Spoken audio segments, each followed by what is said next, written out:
지금 F는 MA 하고 있는데, F는 MA 하고 있습니다. 요거 질량 곱하기 가속도죠. 근데 문제가 하나 있어요. 예를 들면 이 공식에서 제가 폴스를 한번 구해 볼게요.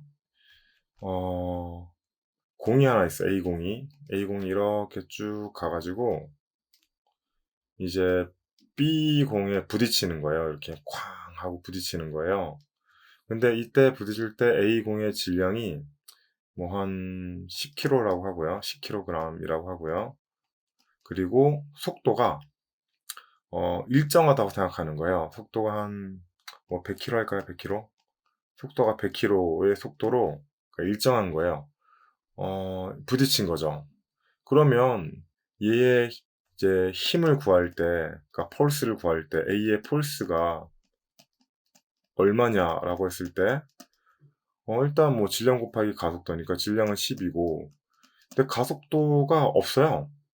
제가 말씀드렸죠. 등속으로 움직이면 가속이 아니잖아요. 제가 가속이라고 얘기한 거는 100km로 가던 물체가 120km로 만약에 변화했을 때 이 차이가 20km가 이제 가속도라는 거죠. 따라서 100km로 등속으로 움직이고 있는 애한테는 가속이 없기 때문에 0이 되잖아요. 그러면 폴스가 0이 돼요. 근데 현실에서는 이 A가 B공에 부딪히면 반드시 이 10km에 100km로 이동하면 반드시 엄청난 충격을 주게 되잖아요. 그러면 이 공식이 안 맞는 거예요. 바로 이 지점에 대해서 우리가 좀 고민을 할 필요가 있어요. 그러니까 사고방식에 대한 고민이요. 네, 사고방식. 자, 속도 부분을 생각할 때, 특히 가속도를 생각할 때 우리가 이게 사람이 뭐랄까 좀 절대적으로 생각하는 경향이 있어요. 그러니까 마치 좀 1차원적 사고방식이라고 할까요?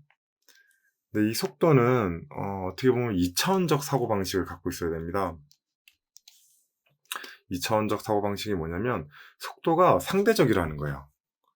속도는 상대적이에요.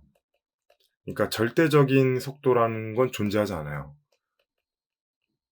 절대적 속도라는 거는 존재하지 않습니다. 이유가 있어요. 왜냐면 이거 되게 어려운 개념이죠. 왜냐면 인간은 그 인지 능력상 그 오감을 통해서 받아들이는 정보만이 진실이라고 판단하는 경향이 있는데 사실 과학적으로 접근해서 분해를 해보면 속도가 결코 절대적일 수가 없어요. 자, 예를 들면 우리가 그 기차를 타고 가고 있어요. 이렇게 기차를 타고 가고 있습니다. 이런 기차를 타고 네, 이렇게 쭉 이쪽으로 가고 있어요. 그리고 여기에 사람이 하나 있습니다. 이 기차가 이동하는 속도를 100km라고 얘기를 해볼게요. 근데 이 100km는 여기에 이제 있는 사람이 이 기차를 봤을 때의 속력이죠. 왜냐면 100km를 쑥 지나가니까. 근데 기차 안에 있는 사람은 이 사람처럼 과연 속력을 100km라고 이 기차가 느낄까요? 느끼지 않습니다. 창문이 없다면 내가 속력이 있다라는 거를 전혀 느끼지 못할 거예요. 그리고 이 사람이 공을 이 기차 안에서 이렇게 던지는 거예요. 휙 하고. 그래서 이 공을 여기 벽에 부딪혔는데 이 벽에 부딪힐 때까지 10km 속력이 나온 거예요. 그러면 이 사람 입장에서 공을 던진 속도가 10km지 이게 100km가 아니잖아요. 그쵸? 근데 이 관찰자 입장에서 한번 보자는 거죠. 관찰자 입장에서 이 공이 어떻게 보일까요? 관찰자 입장에서 일단 기차가 100km로 쑥 가고 있고 또 이 사람이 던진 속도가 10이기 때문에 이 공의 속력은 110km처럼 보일 겁니다. 근데 안에 있는 사람은 이 공의 속도는 10km라는 거죠. 밖에서 볼 때는 이 공의 속도가 110km인데 안에서 볼 때는 이 공의 속도는 10km라는 거죠. 이게 바로 속도의 상대성입니다. 속도의 상대성. 우리가 지구 안에서 등속을 하고 있다고 믿고 있지만 사실은 지구도 끊임없이 돌고 있어요. 우리가 느끼지 못할 뿐이죠. 기본적으로 지구가 뺑글뺑글 돌고 있다는 사실을 아시죠? 자전하고 있고요. 그리고 자전 공전하고 있고요.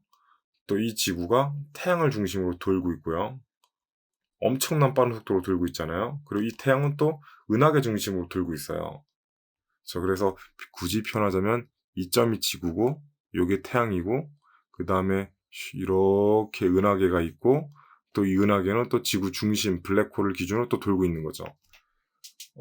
그렇기 때문에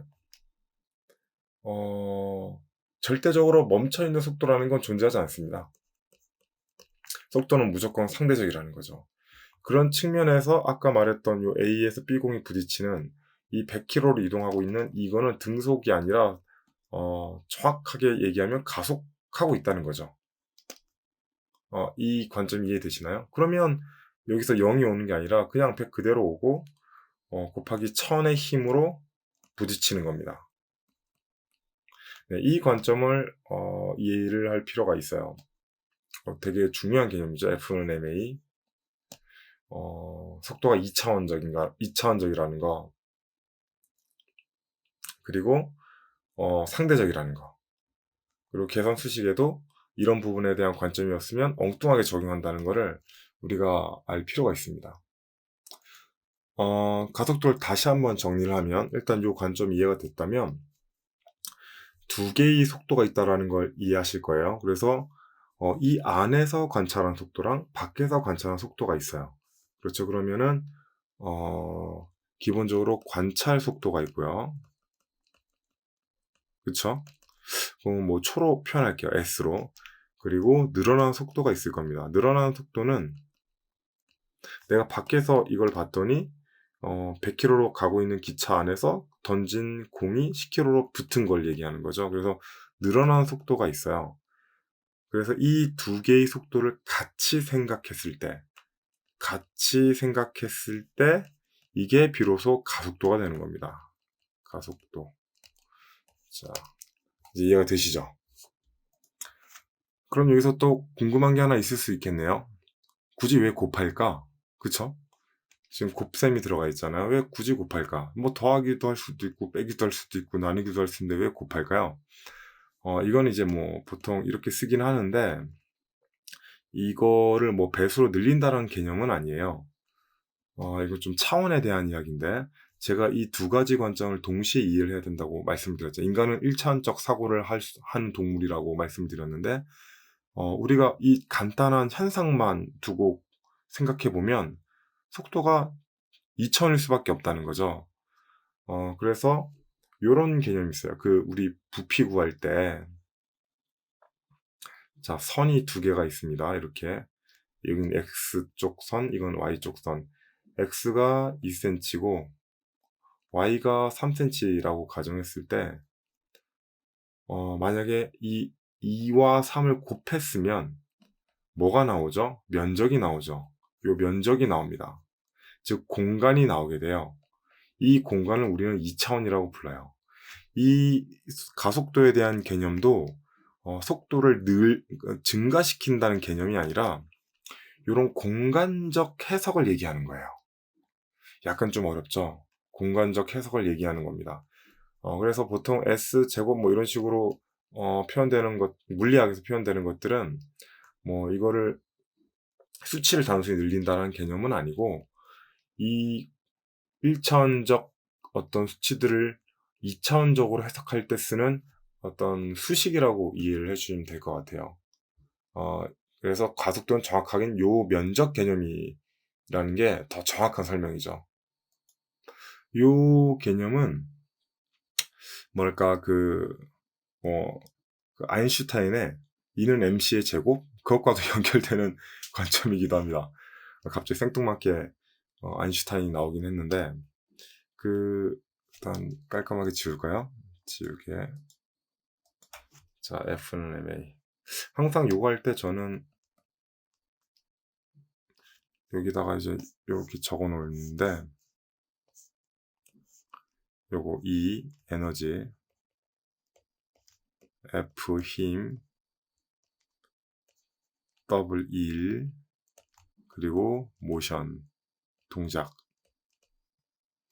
여기서 지금 F는 Ma는 요거를 지금 계산하는 공식을 얘기하는 거죠. 근데 아인슈타인은 요 에너지를 구하는 공식을 얘기를 했어요. E는 mc의 제곱. 근데 여기 mc의 제곱에서 이 c가 그 빛입니다. 빛이고 요 제곱이 c 곱하기 c 뭐 이런 개념이 아니라 x 여기 y가 있으면 요 면적에 대한 이야기라고 생각하시면 돼요. 빛의 속도는 절대적이잖아요. 정해져 있고 바뀌지 않잖아요. 근데 빛의 속도를 제곱하면 그 제곱된 빛의 속도가 나오는 게 아니라 이 빛이 가는 면적을 얘기합니다. 빛이 일자로 가는 건지 아니면 이렇게 가는 건지 아니면 이쪽으로 가는 건지 이런 어떤 빛이 이동하는 어떤 면적에 관한 걸 요 c 제곱으로 표현한 거죠. 네, 속력을 설명하다가 E는 mc의 제곱까지 가긴 갔는데 여기까진 가지 말고 너무 깊이 가지 말고 다만 2차원적으로 우리가 접근하고 해석할 수 있어야 된다. 이 정도까지만 이해를 하면 좋을 것 같습니다. 그리고 속력에 대해서 뉴턴 법 중에 관성의 법칙이 있는데